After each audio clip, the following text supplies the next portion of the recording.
বিসমিল্লাহির রহমানির রহিম। আসসালামু আলাইকুম। আমি মালিক পাটোয়ারি। প্রথমে মনে করেন তেল দিয়ে দিলাম। আজকে ভোর রাত্রে মুরগির চিকেন রোস্ট করব, তাই মনে করেন যে ভিডিও নিয়ে আসলাম। আমার জন্য দোয়া করবেন। প্রথমে তেল, পরে পেঁয়াজ, এ ধরনের অনেক কি রেসিপি দিয়ে রান্নাগুলো করলাম, একটু দেখেন। যদি ভালো লাগে আমার ভিডিওর মধ্যে একটা লাইক, একটা শেয়ার দিয়ে দিবেন।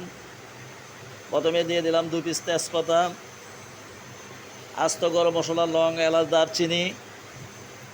দিয়ে দিলাম পরিমাণ মতো আদা, রসুন বিলিন করা, ব্লেন্ডারে বাটা। এখন দিয়ে দিব বাদাম, নারিকেল, পোস্তদানা, হালকা সাদা সরিষা, টক দই, দুধ, মাওয়া, মালাই,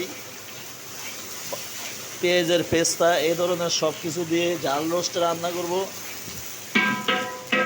তাই বিসমিল্লাহ করে প্রথমে দিয়ে দিলাম মরিচের গুঁড়া, হলুদ নাই, জাল রোস্ট।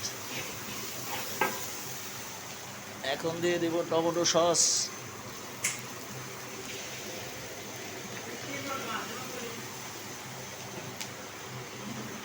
টমেটো সস দিয়ে দিলাম। আমার জন্য দোয়া করবেন, আমি যেন স্টুডেন্ট ভাইদের ভালোভাবে, ভালো মানের, ভালো পরিবেশের খাবার পরিবেশন করতে পারি। জাল রোস্ট রান্না করব। দিয়ে দিব টক দই, কাঠবাদাম, কাজু বাদাম, পেস্তা বাদাম, এ ধরনের বাদাম দিয়ে অন্যান্য মশলা দিয়ে রান্না করলাম। আমি মালিক পাটোয়ারি।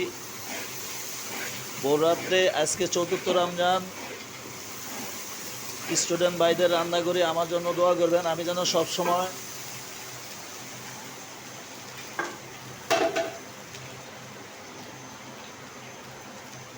ভালোভাবে, ভালো মানের ভিডিও পোস্ট করতে পারি।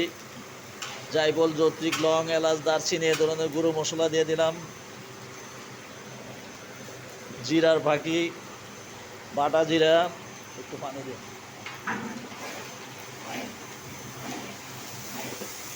সামান্য পানি দিয়ে এখন কষিয়ে নিলাম।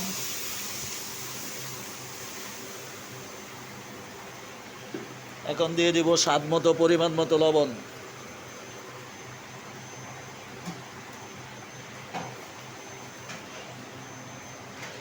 ধনিয়ার গুঁড়া।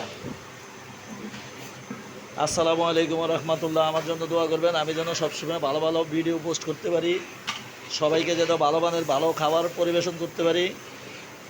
আল্লাহ যেন সবাইকে সুস্থ রাখেন, ভালো রাখেন, এই প্রত্যাশাই কামনা করে সালাম নিলাম। আসসালামু আলাইকুম রহমতুল্লাহ।